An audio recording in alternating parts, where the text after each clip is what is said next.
اهلا وسهلا ومرحبا بكم متابعينا مشاهدينا الكرام، طاب مساكم في هذا العدد الجديد من برنامج موندياليتو. كالعاده باش نرجعوا على اخر اخبار كاس العالم، بالاخص المنتخب الوطني التونسي وكذلك المنتخبات العربيه. لكن قبل هذا خلينا نرحب بالكباتن الموجودين معنا اليوم في هذا الاسباس الجميل فضاء العائلي توين تاور. تحيه الحقيقه للسيد توفيق المليح اللي وفر لنا هذا الاسباس، كذلك تحيه لكل العاملين في هذا الفضاء العالمي الجميل. نبدا كالعاده على يساري اليوم مع الكابتن شكري عيسى. كل اهلا وسهلا.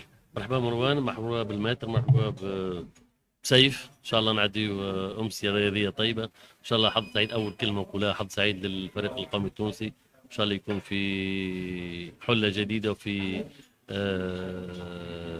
في اريحيه كبيره باش هو يخرج لنا بريزلتات طيبه ان شاء الله تشرف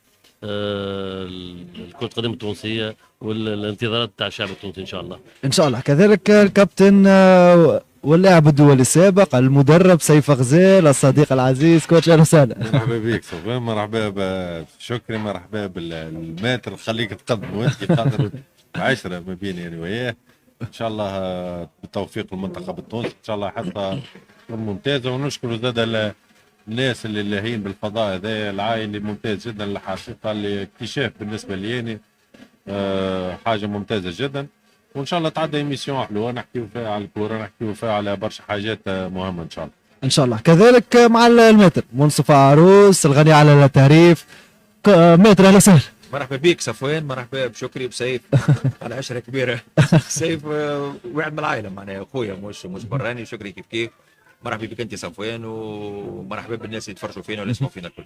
كذلك مرحبا بكل متابعين مشاهدين منصة وين وكذلك راديو جونيس. باش نرجعوا على المنتخب الوطني التونسي، اخر الاستعدادات والتحضيرات من مقر تربص ليكيب ناسيونال المنتخب الوطني التونسي. وحسب اخر الاخبار الموجوده سيف نبدا معاك انه صبري اللموشي بدا يوضع في المسات الاخيره لاول مقابله من ماليزيات. حسب الاصداء الموجوده انه امكانيه كبيره باش تكون ثلاثه مدافعين في المحور هذا اللي موجود. حسب رايك كيفاش قاعد تشوف في اجواء المنتخب؟ حتى لتوا المؤشرات كله الاصداء القاعده تجينا كونه الجو العام في المنتخب والاقامه وكل شيء معناها ماشي معناها في الطريق الصحيح، وان شاء الله هذا نحبوه. صحيح بعد الهزيمه الاخرانيه القاسيه ضد المنتخب البلجيكي بسكور زاد توجع شويه، لكن كمان لعب ضد من احسن المنتخبات في العالم. المنتخب البلجيكي على المستوى الهجومي اللاعبين اللي عنده من احسن ما فما معناها في العالم. صحيح. لكن نجموا نستفادوا منها المقابله هذيك اذا كان نخرجوا بالحاجات الباهيين باش نطوروا رواحنا، باش نحضروا رواحنا. اللمسات الاخيره المدرب هما دي ديتاي صغار، دي بالاريتي. شنو هو التكتيك باش نلعبوا به بارابور. زاد ما تنساش باش تلعب ضد منتخب اللي نسمع شويه كونه الناس تحكي على المنتخب السويدي. صحيح مش المنتخب السويدي القديم، لكن المنتخب السويدي عنده دي زيليمون ممتازين جدا، محترم جدا. زاد كيف هو زاد طامع فينا احنا باش يعمل ريزلتا بوزيتيف قدامنا احنا. لكن حسب رايي ان شاء الله ناخذوا المقابله هذه وما نخموش المقابلات الجايين، لانه مالوريزمون مانيش قاعدين نتعلموا من الاخطاء نتاعنا كما كل عام نحكيو كان نربحوا الماتش هذا ونتعادلوا نحسبوا. لا عندك مقابله توا ضد المنتخب السويدي اللي هو معناها منتخب محترم جدا.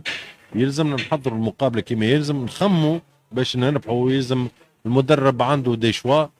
العتاب الوحيد مع صبري كونه في الزوز مقابلات الاخرانيين معناها ما فماش فارياسيون في الشوا تكتيك. معناها ما شفناش كيفاش يبدل لو سيستيم دو جو، والا يبدا بسيستيم وفي الاخر سويفون ريزولتا يبدل السيستيم اخر. ما شفناش هذا. حبيت زاد كون المقابله الاخرانيه ضد بلجيكا يقعد بنفس التشكيله بلوز او موان، خلينا نقولوا 80 70% مش يلعب بها المقابله الاولى. لكن مباراه النمسا نفس تشكيل مباراه النمسا. هو خاطر صرح قال انه التشكيله اللي لعبت مباراه النمسا الاكثريه باش تكون هي في مباراه الاولى، هذاك فقط عليه تغيير او اثنين. هذاك علاش جيش نقول لك هو اكثر انسان عايش مع الجروب ويعرف الجاهزيه نتاع اللاعبين. نجموا كان فما يعرف لاعبين نسبيا سيبرو نسبيا صح. يعرف لانه ما عندوش برشا زي ما لازمش لا لا يعرف نحكي نسبيا نحكي على اللاعبين الموجودين. معناها نجم يكون فما ملاعب يقول تاعب شويه، فما ما تنساش تو ملاعب كيما السخيري من اول عام ما رات حتى مقابله مع فريقه بريسك، معناها كلكو مقابلات جات في البريود تاع الاصابه، معناها حتى كي بعد على المقابلات الاصابه كيف حنا بعل كيف تونكتي، ولو انه تونكتي انا حسب رايي ماناش نستغلوا في الكاليتي الكبيره اللي عنده، لانه عنده كاليتي ممتازه جدا. فما مقابلات ينجم يبدا فيهم، فما مقابلات ينجم يكون على بنك الاحتياط وندخلوه يعطينا البلوس. بون ان شاء الله شوف المقابلات هذوما تحاول تقرا بوكو سيناريو، ما تنجمش تقرا السيناريو الكل، ما تحاول تلقى حلول. بالطبيعه مانيش نحكيو على المدرب وحده، صحيح معاه ستاف كامل، معاه لي زادجوان، معاه البريباراتور فيزيك، لكن في الاخر هو اللي عنده الشوا الاول والاخر. ان شاء الله بالتوفيق. ان شاء الله اول حاجه الفورمه زاد اللاعبين تحضر ان شاء الله، لانه ماك تعرف تنجم تحضر كل شيء، اذا كان لو جور جي معناها 3 ولا 4 ملاعبيه ما يحطوا لك ماهوش في فورمه، صعيب ياسر معناها في النيفو هذا مش تعوض. وان شاء الله بالتوفيق ان شاء الله. واضح. شكري. اجواء المنتخب تربص يوم فقط مازال يفصلنا على مباراه السويد، حسب الاصداء حسب الاجواء كيفاش قاعد تشوف في تحضيرات المنتخب؟ لا بالرغم الاصداء شحيحه ياسر، معناها كل بلاطو وش يحكي وكل معلومه وش تجي في 3 في اللاكس في 4، ولكن وقارين لي بلاطو الكل والاحصائيات لان كل قارين حساب السويد. السويد باش تلعب في 3-5-2 3-4-3 الكل. راني كفني وحاجه تخصني كناني كي نقرا حساب ياسر ونعطي نحترم ياسر الفريق المنافس، راني نضيع لي بوان فور نتاعي. انا اولا انت باش تلعب يلزم عندك معناها كما قال سيف استراتيجي دو جو، لي بلان دو جو، سورتو لي زون دو ريكوبيراسيون سي تري امبورطون. شفنا حتى المقابلات اللي تلعبت من بدايه الكوب دو موند لتوا ما شفتش مثلا ايكيب شاده بلوك با. انا ديما اتاك باتاك تامن بروحها سوا ترانزيسيون سوا اتاك باسي، معناها تخدم. وشفنا ما عدا جنوب افريقيا اللي ربما لعبت بثلاثه لعبت بالنار زاد المقابله هذيك، لعبت بثلاثه وبثلاثه. بعد تعرف المقابله كي ينقصها ورقه الحمراء الاولى والثانيه ما عادش تلقى ديزيكليبر كومبليتمون، لكن برغم لي بوتونسيال تكنيك عندها والمورفولوجي نتاع الجوار معناها كل شيء موجود، لكن البتيتي داي شفت انت حتى البونت الثاني باغ اكزومبل خذت ورقه حمراء ليكسونتي دروا اللي كان وكي خرج الديفونسور ولا دروا ولا روتار باش تمركز البونت الثاني بالراس. انا فما بتيتاي كيما حكي سيف راهم موجودين مهمين ياسر. ما احنا نحب كصبر الموشي نقرا حسابي اني نحضر ليكيب اني كوم الفو لي بون فور كيفاش باش نخدم سيرتو راهو تري امبورطون. معناها عندك البلوك با موان ولا هو تختار زون دو ريكوبيراسيون السورس دو بالون باش يلعبوا بثلاثه هما ديما تلعب بثلاثه سويسرا. السورس دو بالون نقطه السورس دو بالون منين فاكر حتى الناس الكل فن سيرتو البلاطو لما ساعات نحترمهم، لكن احنا عاداتنا في تونس نعملوا بلوك با ترانزيسيون قداش من ترانزيسيون راه فما خدمه وين تفك الكره بلوك با في 18 متر تحب لك 60 متر باش تمشي بهم كي تفوق في وسط التران فوق وسط التران معناها ما عادش عندك 15 20 30 متر اوب تعمل رياكسيون تاعك. لكن كان باش تفك في بلوك با على 18 ولا 30 متر انا ليكيب ادفيرس عنده روبلي ديفونسيف وشكون باش خرج كوره واللي هذوما كلهم في الانترينمون.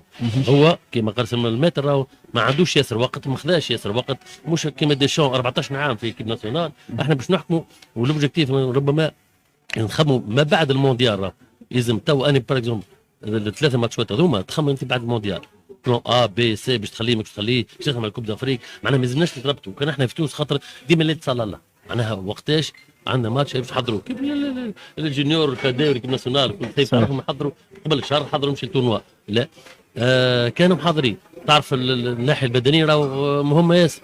انا ليزيكيب الناسيونال هذوما الموجودين كلهم حاضرين بدنيين، الناس تكون كومبيتيتيف جوارات. احنا باش قلت صخيري احنا هذاك الكل مثلا ليكيب دو فرانس عملوا كالكو سيونس بلين فيزيكمون، معناها هبطوا السيت نتاع ليكيب دو فرانس، هبطوا كيفاش معناها لي زونترمون فيزيك نتاع ليكيب دو فرانس مالغري مثلا فما جوارات لا وصلت لاخر السيزون يلعبوا وعملوا دي سيونس فيزيك بس 72 ماتش فهمت في العام. وهذا مهم جدا. اي موجودين معناها واحنا ما الغربي ما حتى حد ما يتفق اللي هو عنده ديكاليتي فيزيك تكنيك سورتو، ما لكن الكومبيتيسيون ناقصين.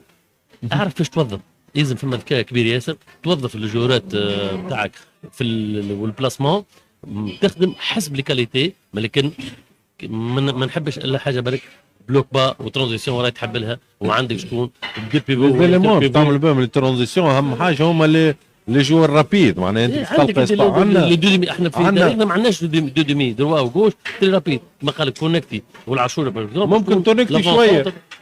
ايه لافونسونت احنا مشكلتنا من توا تعرف راهو على الشيره اليمنى سواء رير دروا سواء افونسونت، هذوما الدو بوست اللي هما شوات ولا المستوري ولا اللومي، ربما نقول مستوري واللومي بعد، خاطر لي كاليتي يفرقوا، كل حد عنده لي كاليتي نتاعو. ان شاء الله نكونوا حاضرين. زاد مقابلات كيما هذه في كوب دي موند، راه ابار موتيفاسيون نتاع زياد ولا لونترنور والكل، انت وحدك راه في كوب دي موند، راه عندك ما عندكش زدتوا صغار معناها، بس عندك كوب دي موند اخر ثاني وجاي كوب دافريك، لازم تعطي لي بلوس جور او كان انترناسيونال تعرف من الفاستير ومن الجورات. انا الناس تعطات ما عندها تعطي ما ابار لونترنور يعطيك، راهو انا يعطيك البلان دو جو يعطيك شنو باش تخدم، لكن انت لازمك تزيد دون لي بون سونس انديفيديوال وكوليكتيف. ماذا بينا فما لي جو انديفيديوال من الكوليكتيف، كان نخدموا كوليكتيفمون ما عندناش لي ستار نوصلوا نحاولوا كي نراهو. وراهي 3 مقابلات، شكون قال احنا باش نلعبوا فرنسا في التروازيام ماتش في 2022 ما مش على ماتش برك تقرا حساب، لكن عندك ماتش تركز على الماتش نتاعك، وراه الماتش يتقسم مش ميتون زاد في وسط ميتون تبدل تتصرف في الكور دو ماتش مع لي جوور لي بلان حسب سويسرا سيرتو من لو تيران نتاعها تكنيك لي زاتاكون كيف كل مره يقول لك يلعبوا خروج كوره من التالي ما يخرجش صحيح، خاطر تحب تبني هجمه هي في 3 5 2 تبني هجمه دو زيكسونتري احنا اوتوماتيك يقول لك دو زيكسونتري نتاعهم شط واحد مش يستغلوا، هم يستغلوا خاطر عندهم اكيليبر ديفونسيف، لان دي بيفو ديما يمين يسار كوتي بالون. ان شاء الله نشوفوا مع الماتر بالنسبه لاخر الاستعدادات، اخر تحضيرات المنتخب الوطني التونسي في بريسك 48 ساعه لمباراه السياد ولا اقل شوي صحيح.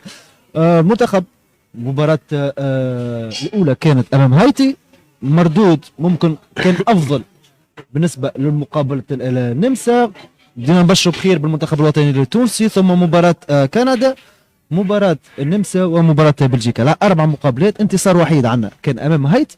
كيف شفت تحضيرات المنتخب الوطني التونسي قبل مباراة السويد؟ شوف خلينا سوف نحط الامور في اطار العام، اطار العام اللي مدرب جديد في جو عام جديد، منتخب جديد، لانه سامي طرابلسي مازال كي مشى صحيح، معناها مازلنا كي نحينا سامي طرابلسي ومازلنا في النقطة هذه فقط سؤال، هل كنت تفضل انه نخليه سامي طرابلسي؟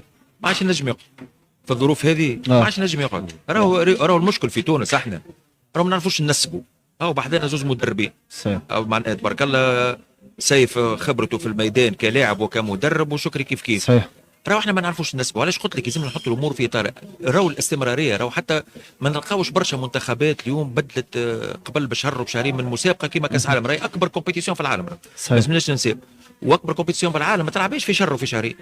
احنا اليوم علاش قلت لك نحطوا امور في اطاره اللي راهو اليوم فما منتخب جديد في 70-60% منه جديد، اطار فني جديد، مسؤولين جدد، مكتب جامعي جديد، الملاعبيه كما قلت لك سايب 60-70 مكتب جامعي جديد، مكتب جامعي مكتب جامعي فما 60-70 اول مره يشاركوا في الدوره الدوليه، اول مره يجي لك فما شكون معناها اول مره يجي دو ستاج، وراه صبر لا مش عمل 2 ستاجات، ستاج مارس وتو اللي في تبرقه، ونتذكروا كل في تبرقه اللي بدات الستاج بدات تربص تبرقه بملاعبيه شويه، وكل واحد يخلط، وكما قال لك سيف ترافاي لا كارت، كل واحد كيفاش يخلط، ناس لعبه برشا، ناس لعبه شويه، ناس مش لعبه بالكل، ناس راجعه من الضربه.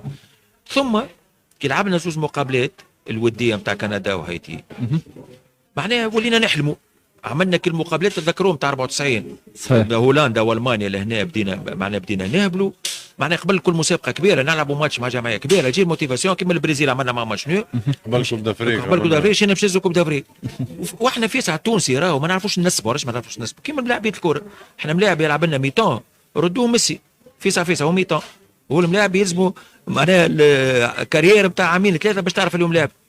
كيف المنتخب الوطني مع صبري اللموشي الناس ولا تقارن فيه بروجي لومير، معناها فيسع وحبينا نحلموا باش نمشيو لكاس العالم وجمعيه كبيره وعندنا ملاعبيه، من بعد بلجيكا رجعنا نمشيو على القاعه، معناها مش القاعه تحت القاعه فقنا برواح.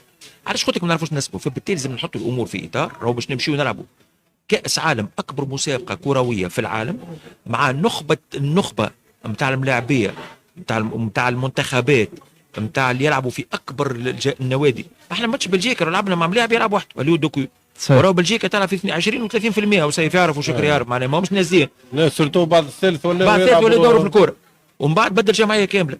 اليوم يلزمك تتاقلم مع اللي عندك وتتعامل مع اللي عندك، وكي تتعامل مع اللي عندك سويفون الموجود وسويفون المنافس، لانك ماكش تلعب وحدك زاد، لانك ماكش تلعب. مهم جدا، مهم جدا، لازمك تقرا حسابك. اليوم اخر اخبار نتاع المنتخب الوطني اللي جاتني بكري شويه، اليوم مثلا المدرب داخل كاس عالم زي ما عرفش شكون حارس، بعد ما قال مهيب حارس، اليوم غدوه ينجم نلقاو حارس اخر، وهذا وارد ووارد جدا. بالنسبه البارح في التمارين، كل التمارين اللي موجود في على الميدان يقول لك دحمان وحارس، خاطر التمارين كل اليوم دحمان. اليوم كيف نفس الشيء، النجم غدوه بنسبه كبيره برشا نلقاو دحمان حارس مرمى بعد ما صرح راهو اتونسيون راهو صرح على مهيب باش يلعب اليوم. الانسيرتيتود الثانيه باش نلعبوا بثلاثه في اللاكس ولا باربعه برك. اليوم نجموا نلعبوا بالنفات بفاليري والعابدي وبادم معروس وبالرقيق وبمنصر. معناها اليوم ما نعرفوش المهاجم الاول في المنتخب. اليوم غدوه ينجم يلعب العاشوري قلب وجوه. معناها ريت هذا الكل من الوقت اللي ما كانش كبير، ما نجمش يعرف المجموعه كامله، فما ملاعبيه مازال حتى اكتشف الخصال نتاعو. والحاجه الثانيه المهمه جدا زاد التعامل مع المنافس، لانك مش تلعب مع اي منافس. راهو نرجع ونقول لك، راهو المنتخب السويدي منتخب عتيد وعتيد جدا. اليوم فما حتى فريق كما قال شكري اليوم نلقاو فيه يلعب في الدفاع، من اللي بدينا نشوفه في المشاركه نتاع المنتخبات وفي بدايه كاس العالم. فما حتى منتخب الناس الكل عاطيه. اليوم تو نتفرجوا الشوط الاول نتاع المنتخب القطري والمنتخب السويسري، هدف لصفر صحيح، ضربه جزاء المنتخب السويسري، لكن الدقيقه الاولى خرج راس بتاع قطر وجابت فرص مع الناس قاعده تلعب في الكوره. احنا ما اسمناش نحشم، احنا المشكل نتاعنا تبدا تحسب من الماتش الاول، اسمع خلينا نعمل توا نخسر هذا الماتش الاول ولا نربح الثاني. لا لا لا، اليوم لازم تتعامل مع الموجود، تتعامل مع ملاعبيتك سويفونش عندهم.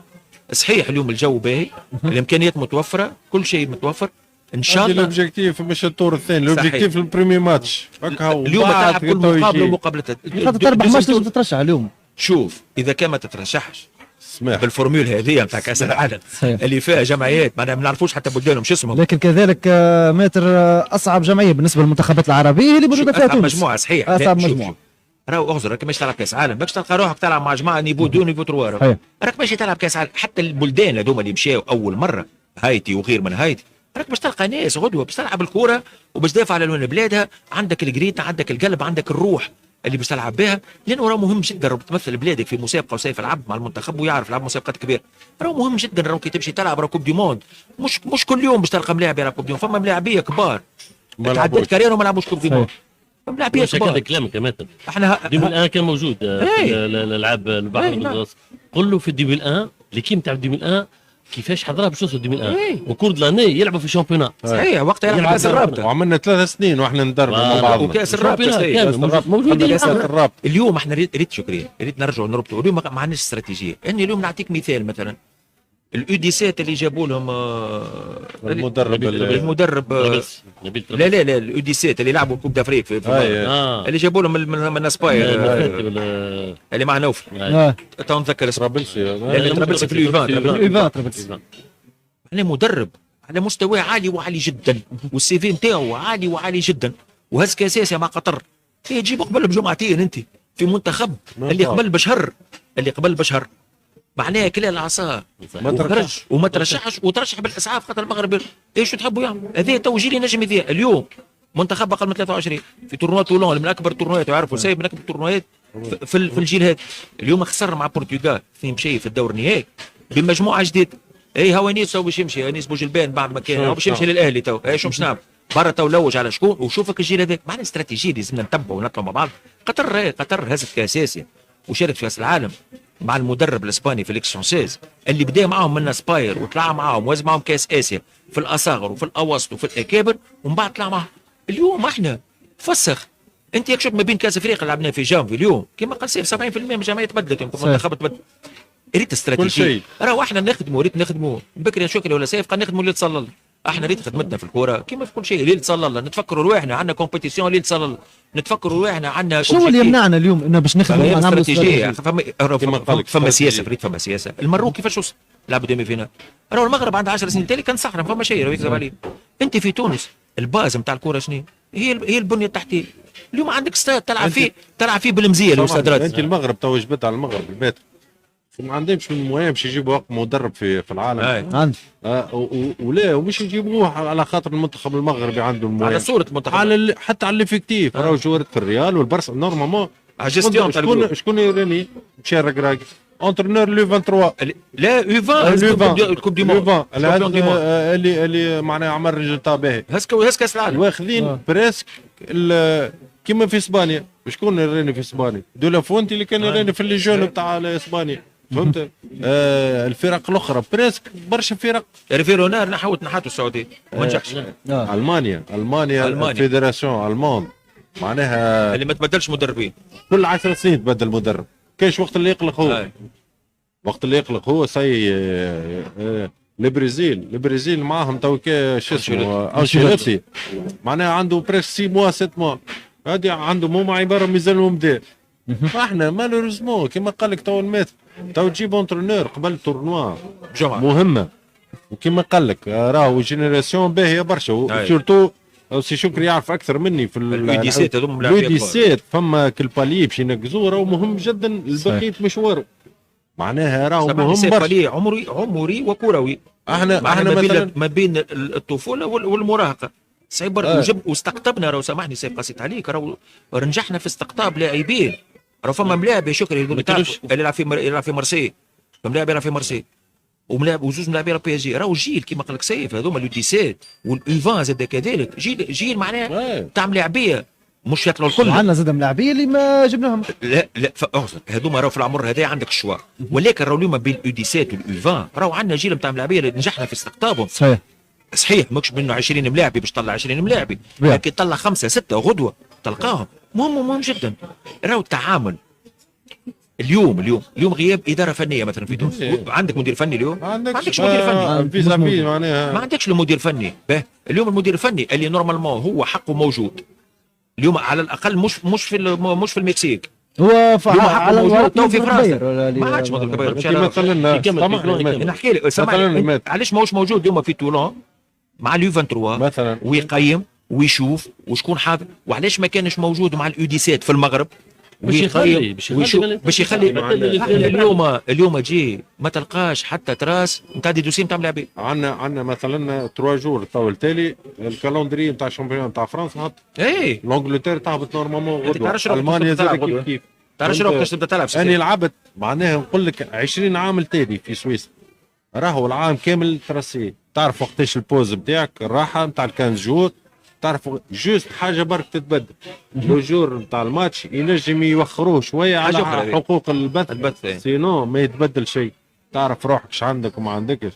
احنا تو ما نعرفوش الشامبيون وقتاش ترشح. ما تعرفش علاش احنا اصلا ما نعرفوش اسكو باش نجموا نعملوا شامبيون في 5 جمعيات برك. انت غدوه تجيك جمعيه تكون تكتيك نجم تعمل بريباراسيون. شوف نجم تبدا تعمل ما تعرفش علاش التقسيم مازال مش حاضر. احنا النهائي التقسيم ما تعرفش شنو حاضر. انا حاطين نتعرف شكون باش يمشي. تو احنا يا ودي هذيك ربي يعملوا في التقسيم شكون باش يمشي الماتش الاول وشكون باش يمشي الماتش الثاني وشكون باش يمشي الماتش الثالث. نحكي لك بالحق راه ناس تقسم في الكعكه شكون بالحق يا شكري شكون لي مومبر في ديروا اللي باش يمشيو المقابله الاولى ويجيو وشكون باش يمشي الثاني واش دخل شغله شامبيون. وانا الحمودي يمشي ولا يقعد وانا اربيتراج وانا ماشي وصلت مشكله نتاع الشبيبه وسليمان. ريت هذوك يروحوا من بعد سيدي يروحوا الحمودي ما دخلوا يمشي. لا قلت لك باش دخلهم في الحمودي. لا الحمودي باش يقعد ولا يمشي في لا يمشي المكسيك مش يمشي المكسيك باش يواصل سيدي انا وصلنا باش نهزوا الحمودي خير. لا عدو لا فما ناس مشات ما عندها حتى علاقه عشان نهزوا الحمودي خير. انا كان نحل لك تو الدوسي نتاع شكون مشى والله على الكلمه نتاع استراتيجي وتدبع جيل. اوروزمون نجي نقولها ديريكت اوروزمون كنت حاضر مع جيل 92 بن عمر وعليا 92 مع اخوك العزيز اللي من اعز المسيرين اللي كانوا موجودين في الاسبوار. شحكمنا وقت قيس الزواغي والجوع نتاعو لي جوار قيس سيف اللي يطلع السنيور وقت حاطين خالد يحيى ودرامي يطلع يكور سينو ما يكور ما يطلعش باش تعملوا جينيراسيون كامله استراتيجي. كان مدير فني مدرك باي زبير باي كان موجود عملنا 16 في عين دراهم جينيراسيون هذيك بعثت لي جينيراسيون كامله طلعت وهزت 3 كوب سكسيسيف. هذيك الاستراتيجيه بتخدم عليها بالضبط أي. على الاخلاق على سورتو يعني- الطون الوقت من 18 19 20 عام موجودين وما طلعوا لحد الان نزيد نقولها وكل مره ونخرج سواء في اذاعه ولا في تلفزيون نقول مالوريزمون حمزه الاحمر ما عرفش نستغل اليوم سمعت الطون تاع حمزه الاحمر ما عرفش نستغل نقص على كلامك يا شكري. نو يبطل الكره شكري هذا ان دي اكزامبل بالتكنيك انك شكري انا نخص على كلامك. انت اليوم المنتخب الوطني نتاعنا يلعب في كاس عالم هكا ولا مش يلعب في كاس عالم انا غدوه يلعب اول مقابل في الافكتيف هذا اللي يلعب توا في كاس عالم اللي قال سيف وقلنا بكري عندك 60 70% ما يعرف قداش عندك من ملاعبي شارك في كوب دافريك ولا مسابقه مع منتخب حتى في الصغار ما تلقاش ماشي. حتى تلقى ملاعبي كيما تونيكتي جاء وروح وشويه لا ضاع في الاثنين معناها حتى معناها الكومبيتيسيون حتى الجو نتاع الكومبيتيسيون ما نعرفوش هذه نرجع لك سوف غير بالاستراتيجيه ما نعرفوش نخدموا احنا ريت احنا سياسه تفسخ وعاود كان سيف يراني مشى سيف جاء شكري لا ينحي من يعرف سيف ما نعرفوش نمشيو بالمرحله ما نعرفوش نبنيو شويه بكري سيف قال كلمه مهمه جدا وشكري راهو الكاس العالم مش هدف مش نمشيو نجيبوا كوب دي موند احنا ريت الجمعيه هذه الموين داج نتاعها قداش 24 25 ans ماكسيموم هل 24 25 ans كان ما نخرجوش منهم اوساتور نتاع منتخب وطني يرجع يهيمن على الافريق يرجع يلعب لي رول الاولانيين في الافريق نعاودوا نعملوا 2004 نعاودوا نعملوا استراتيجيه جديده ونعاودوا نبنيو راهو ما عادش قد تمشي فهمت. انا عشت الاكسبيريونس تاع 2000 اللي قال عليها توا بكري يا شكري. راهو احنا كي عشنا 2000 راه بدات بشوي بشوي عملوا راهو معناها السيليكسيون تاع اللاعبين من تونس كامله راهو عملنا برشا ستاجات بلوز موا قعدنا عامين نعيشوا مع بعضنا. تصور انت المنتخب هذاك 2 و3 و4 نبداو في ستاج مع بعضنا نروحوا نهار الخميس للفرق نتاعنا نلعبوا مع كاس الرابطه والبطوله صحيح ونلعبوا مع الفرق نتاعنا لكن وقتها فما كاس الرابطه وقت الاداره الفنيه هي رشد صحيح باش نشارك في كاس الرابطه باش تكون اكثر وعملنا معناها بيرفورمانس كبيره برشا ومن بعد وصلنا ل 2000 وهزينا الميداي دور وتخلق بلوز موا من هذاك المنتخب 2004 اللي هذا كاس العالم لا اللي ترشحنا للجوز اولمبيك صحيح لكن مالوريزمون المنتخب هذاك فسدناه كي ترشحنا وسيخ ميس نوجه له تحيه اللي هو كان مدرب من بعد وقت اللي جات السيليكسيون باش نختاروا اللاعبين وكل شيء تبدل جاء انسان اخر هو اللي اختار اللاعبين وهو اللي عمل كل شيء نحى هذاك وجاب هذاك وتبدلت هذاك علاش الجينيراسيون هذيك الكل عملت قسم لانه كنا في مرحله ولينا في مرحله اخرى ديما البرمجه والاستراتيجيه البرمجه ريت كي نحكيو راهو مشاكل الكره التونسيه راهي اعمق يا صفوان من منتخب ترشح الدور ثاني ودور اول وانسحب من الدور الاول من الدور الثاني علاش؟ لان احنا من 2004 كما قال لك سيف اللي وقفت البرمجه والاستراتيجيه غادي ولينا نخدموا كل نهار ونهارو كي ولينا نخدموا كل نهار ونهارو حتى كي تعمل نتيجه وهزينا الشان مثلا هزينا الشان في لحظه استحفظناش عليه من بعد الشان استغليناش لا استثمرناش ما استثمرناش من بعد جانا جيريس وصلنا الدومي فينال سيف تاع كوب دافريك استثمرناش فسخ وعاود ريت احنا معناه ما نعرفوش نبنيو ايش معناه ما نعرفوش نبنيو راهو في تونس راهو عندنا احسن الكفاءات اللي بنات جودي بيان بنات وشكري يعرف شكري شاهد على الاصل اللي بنات كره القدم في حديث البلدان الشقيقه من غير ما نسمي اللي اليوم هربت بينا اشواط واشواط على الموضوع هذا يا مات انا حضرت في ميسيون وشفت كيفاش وقتها بدا التكسير نتاع الكفاءه التونسيه بصفه عامه بدينا بالمدرب واللاعب التونسي ولا وتجي تحكي معه في الاوف تقول له ودي شبيك تحكي هيك يقول لك يا خويا المدرب الاجنبي خير مني انت ما عندك ثقه في روحك يعني شويه تجيب لي الاجنبي اللي نتعلم منه مش تجيب لي الاجنبي اللي يتعلم عندي مثلا اليوم قابلت تحيه ليه سي لطفي البنزرتي سي لطفي البنزرتي راهو من اول الناس اللي دربت في الامارات ودرب احسن الفرق في الامارات وعمل لها نتائج مثلا او اخر تجربه نتاع سي جلال القادر في فريق الحزم اللي باللي مويا فينونسي والافكتيف مقارنه بالجنون اللي حتى اللي وراه مدرب تونسي سيف في اي حتى اللي وراه ينجح حتى اللي وراه في الكلاسمون اقل منه في معناها اكثر منه في البيجي شوف حتى معين شعباني ناصر الدين نابت ومشى الرجاء كذلك جات فتره كما قال لك راهو وقت اللي نألهوا انسان وردوه معناها ولا ونضرب في رواحنا يا ودي. المدرب التونسي عنده امانتي مثلا توا علاش قال لك سامي طرابلسي ما نجمش يكمل؟ لانه الضغوطات كانت كبيره. اسكو تتصور كان جا واحد اخر في بلاصه سامي طرابلسي مدرب اجنبي كان ينجم يصيد عليه الضغوطات هذيك؟ جامي دافي جامي والله العظيم لا نجم. كان جا مدرب تونسي مثلا مانيش ضد عمل لقطه نتاع ولد صابر لموش راهو طرد في النهار. كان جا جلال القادري راهو طرد كوب افريقيا قبل هذه ولا في كاس العالم قبل هذه جا ولده موجود راهو شفنا ما صار في جلال. صدقني يا صفوان يضطرد. ريت علاش نرجع لك احنا المشكل ريت احنا ناس مزاجيين وهكا نتغرموا في صعب شكري عيسى وفي نقلقوا من شكري عيسى. ريت مزاجيين ريت كي نجيبوا شكري عيسى سيدي جبنا كابيلو وتعمل له كل هيلوله من بعد ما مشاش معاك شكري عيسى في حكايه تحب تسلق له لاعب سيف ما مشاش معاك. هاو صفوان الاولى الثانيه ثالثه تخلق له من بعد جو عام تخلق له ماكينه. ونتذكروا سامي راهو مش اول مره احنا توج بنا لسامي طرابلسي. راهو سامي طرابلسي خرج راهو فما شكون جاه للمطار في 2014 3 متاع الصباح راهو ومبعوثين وراهو اسمع راهو نعرفوا التاريخ ونعرفوا كل شيء وخرجوه بغصت وخرجوا يبكي وعاودوا له المره هذه راهو سامي طرابلسي اللي يقولوا شبيه ما روحش لتونس شبيه استقال من المغرب. راهو فما توتن سيستيم راهو فما ماكينه تخدم راهو فما ناس تخدم راهو يخلق لك جو خايب وكيما ينجم يخلق لك الجو الباهي. واحنا نألهوا الاجنبي ونوفروا الاجنبي اللي يحب عليه هو والربع نتاعو كان نجم نوفروا للتونسي. ينجح التونسي خير من الاجنبي. انا مع الاجنبي انا ما عنديش عقد نتاع الاجانب ونتاع التوانسه ولكن كي تجيب لي الاجنبي اللي ينفعني كيما رجل مال كيما كاسبرجا كيما باشنزاك وغيره. احنا وصلنا جبنا اجانب يضربوا في الرابطه الاولى يعديوا في التروزيام دوغري في تونس. يا ودي كلمه كبيره.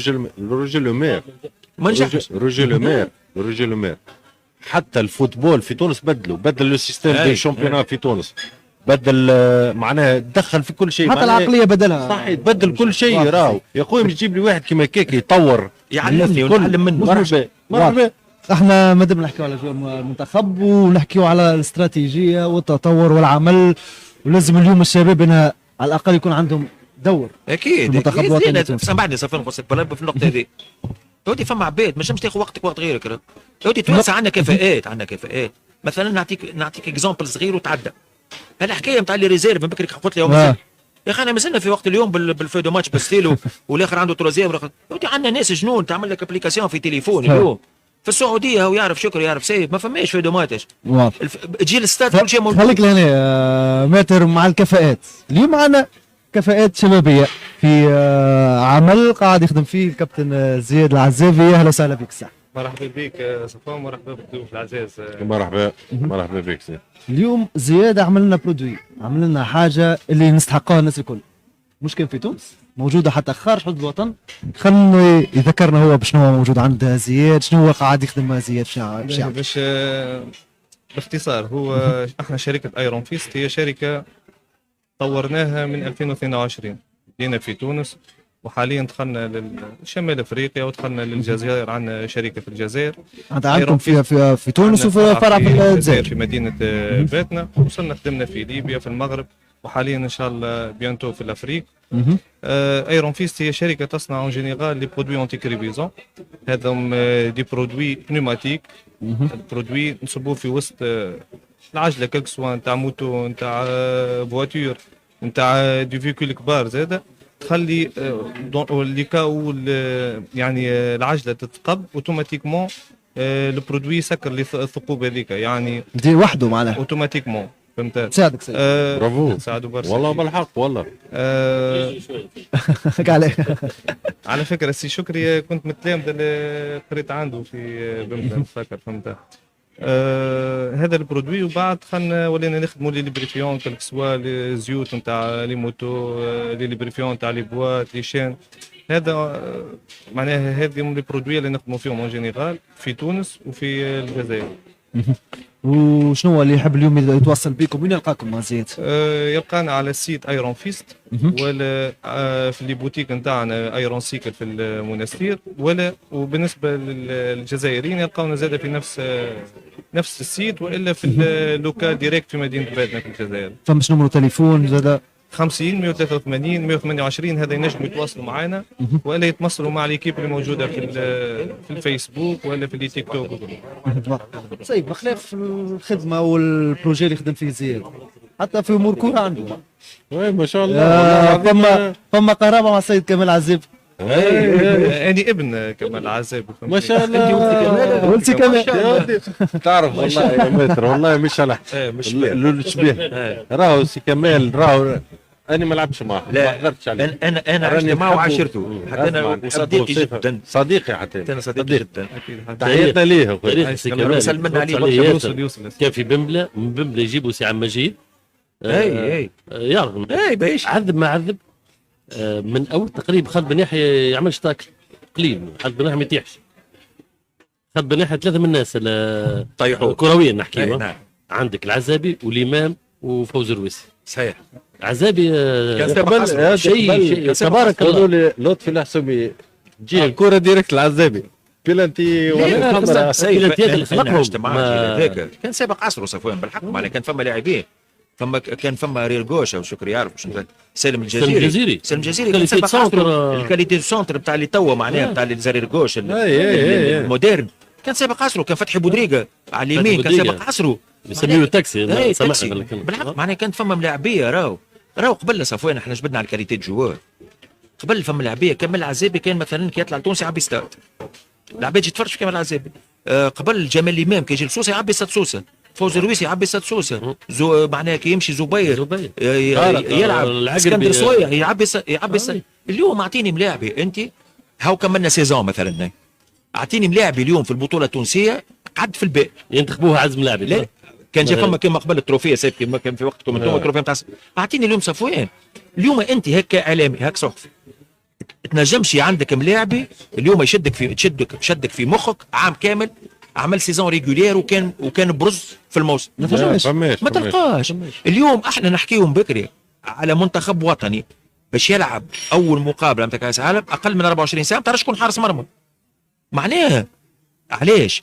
لانك ما عندكش، لانك ما خدمناش، لانك بعد شكري الواعر وبعد البلبولي ويني صحراء. لا وزيد حاجه اخرى اللي قلت عليها كونوا جبنا مدرب قبل التورنوا صحيح ما يعرفش بشهر وشامبيونات فرج على 5 ماتشات. راهو عندك 26 لاعبي معناها 26 شواء واول حاجه 26 ميزاج 26 شخصيه معناها يلزمك تعيش معاهم وسيرتو 26 لغه. هذا مدرب في الانترمون يحكي بالانجلي. فما لاعبين سامعني فما لاعبين في البطوله التونسيه من غير ما نسميهم يفهم فيه فاش يقول بالانجلي يفهم في الميساج تاع الانجلي انا انجلي يودي يصلي على النبي. اليوم علاش قلنا بكري المدرب يلزموا لي يتقلوا. اليوم نتفرج في ميسيون الصباح ديشان من عام 2012 مع المنتخب.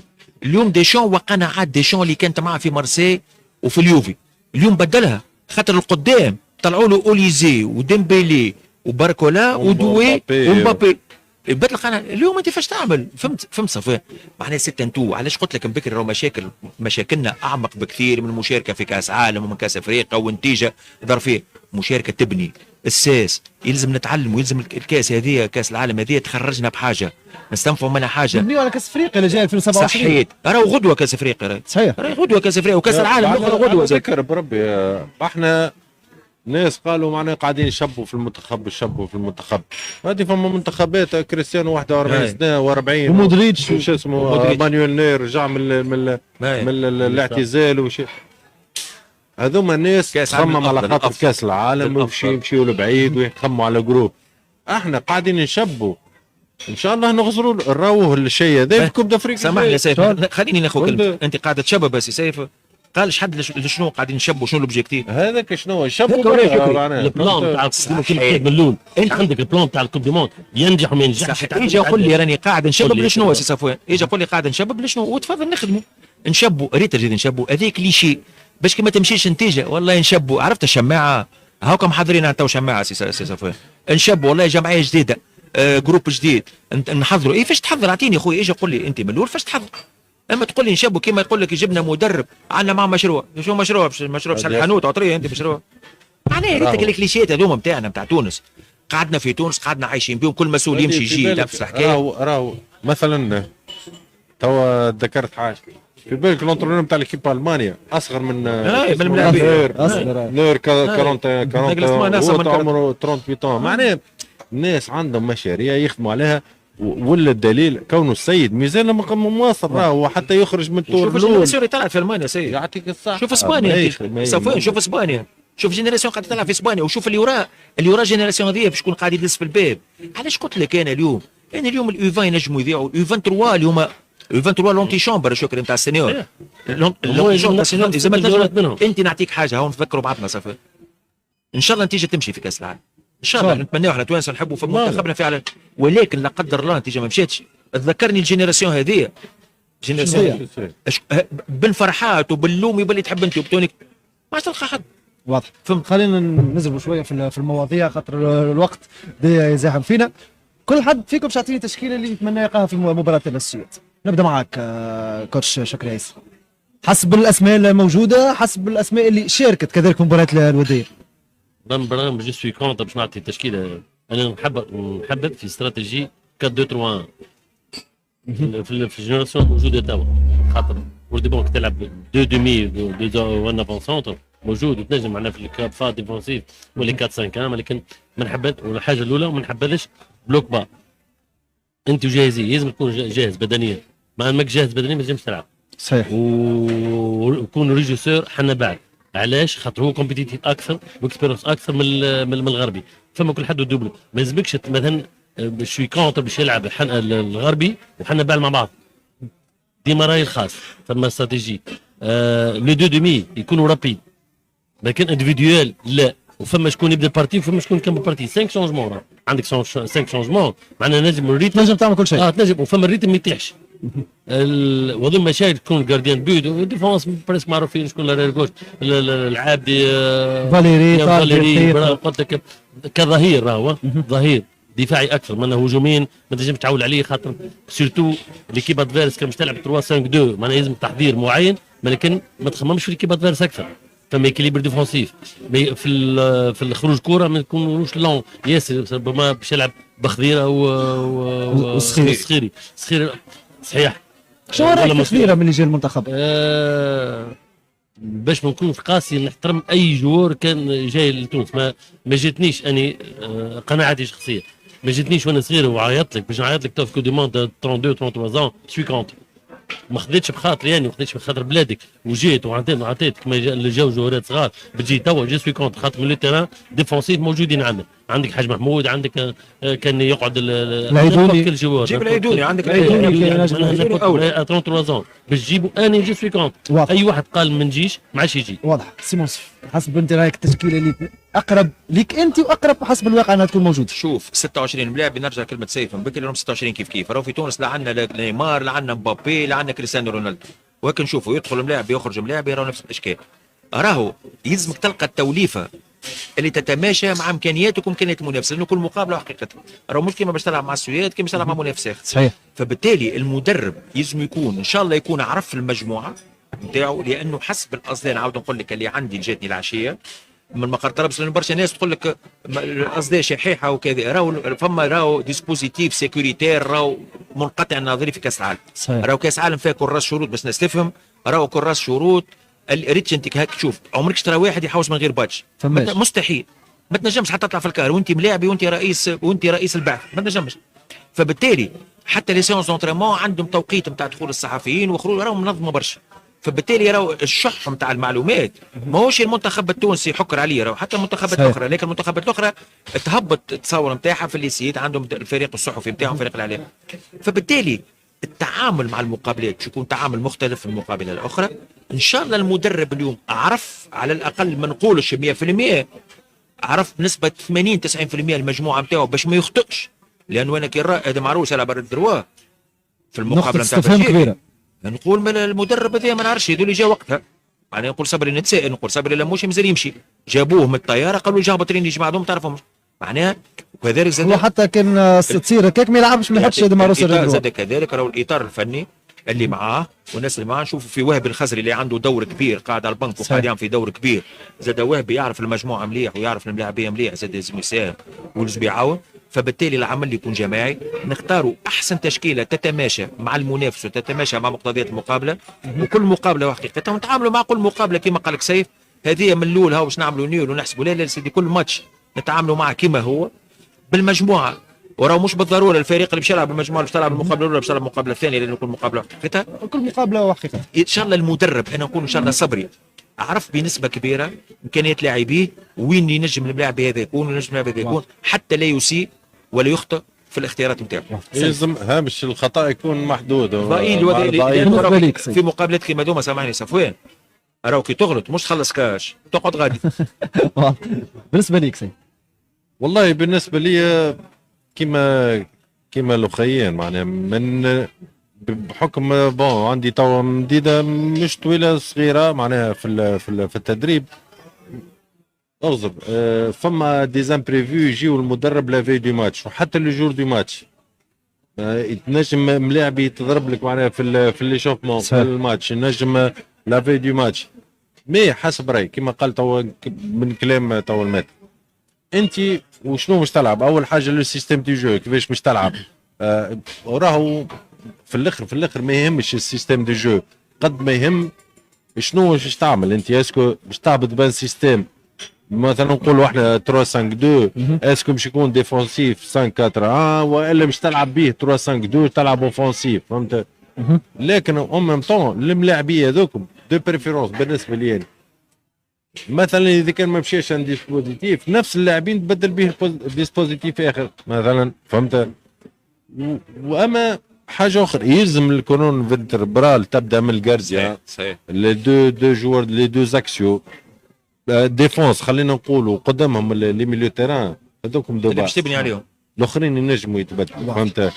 ان شاء الله اول حاجه ندخلوا الماتش بالباهي، نحضروا المقابله ونستغلوا نقاط قوه اللي ولات الناس كل تخدم فيها برشا اللي هما لي بالاريتي. قاعدين ننتصروا على السياسه ان شاء الله.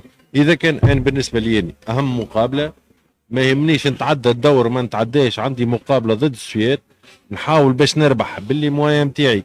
فما برشا دي موان تنجم على الكره الثابته، تنجم على توش، على تخدم لي كورنير، تخدم لي بالاريتي، تخدم الكونتر اتاك، تنجم تخدم حتى لي بالاريتي ديفونسيف مثلا تكون عند المنافس وتخدم على هذيك باش تعمل ترانزيشن تنجم تربح بها المقابله.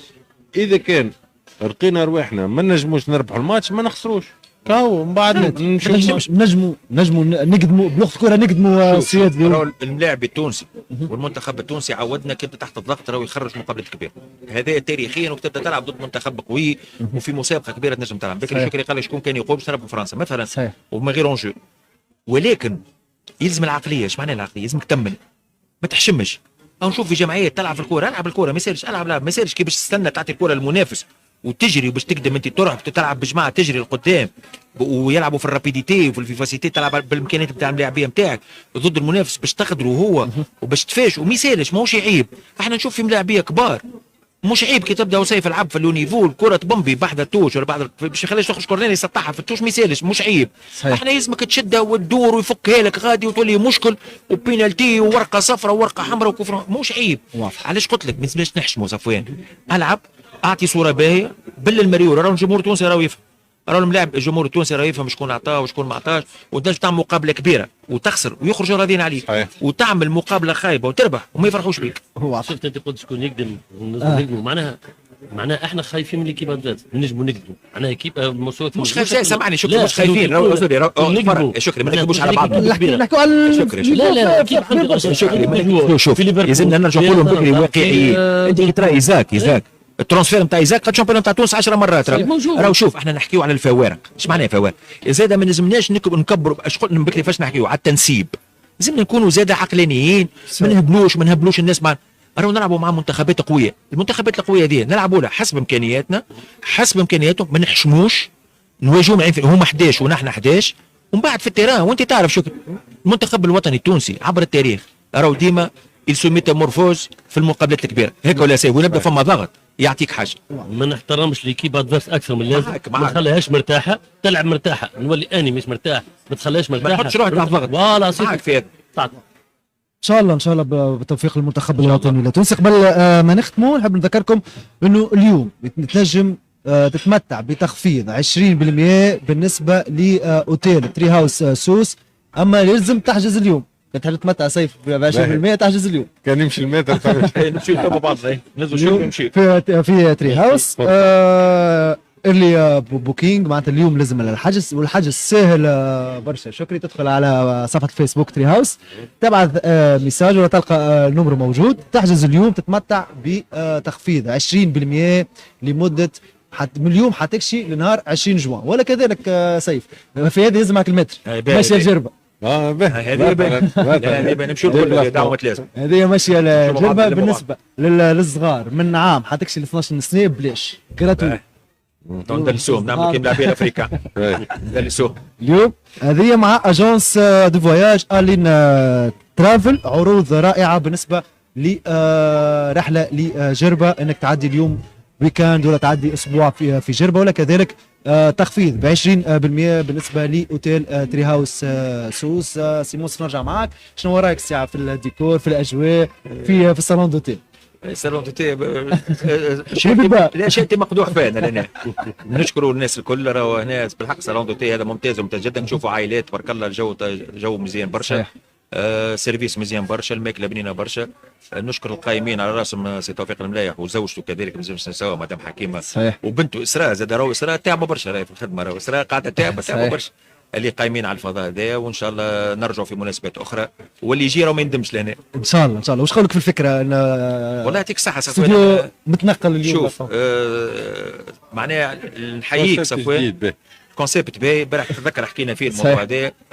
نحييك على المجهود اللي قاعد تعمل فيه، على الخدمه تعمل فيها انت والاولاد اللي معاك، حاجه باهيه برشا. واكيد راهو باش تجيب ثمارها، وراهو ما تزربش ان شاء الله. ما تزربش. راهو مجال الاعلامي، راهو انا تو عندي 20 سنه في الخدمه هذه راديو وتلفز، ولكن المجال الاعلامي راهو ساهل برشا باش تطلع فيس، لكن ساهل زاد باش تطيح فيس. هو سيف يعرف كي الكوره بالضبط.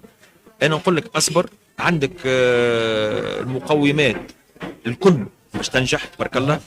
وراهو مش اللي يجي ينجم يقف ورا ميكرو نتاع راديو ولا نتاع تلفزه، راهو مش اللي يجي. انا خدمت تبارك الله مع برشا عباد واللي ما عندوش بصراحه كي الكوره عندك ولا ما عندكش. صحيح. وانا نحييك، قاعد تخدم في خدمه كبيره بشويه بشويه، ما تزربش. نقول لك مليح ما تزربش، اعرف كيفاش تخدم واعرف مع شكون تخدم، لانه راهو البلاتوات نتاعك هما اللي يطلعوك. صحيح. واحنا لازمتك هاك علاش اليوم اكشف لا يا خويا انا نقولها لك باسمي وباسم سيف وباسم شكر، احنا لازمتك في كل وقت. نعرف احنا ديما جاهزين، وين تقول لنا خويا نجيو ونوقفوا معاك ونعاونوا معنا حتى مزيه، بالعكس افيك ان جرون بليزير.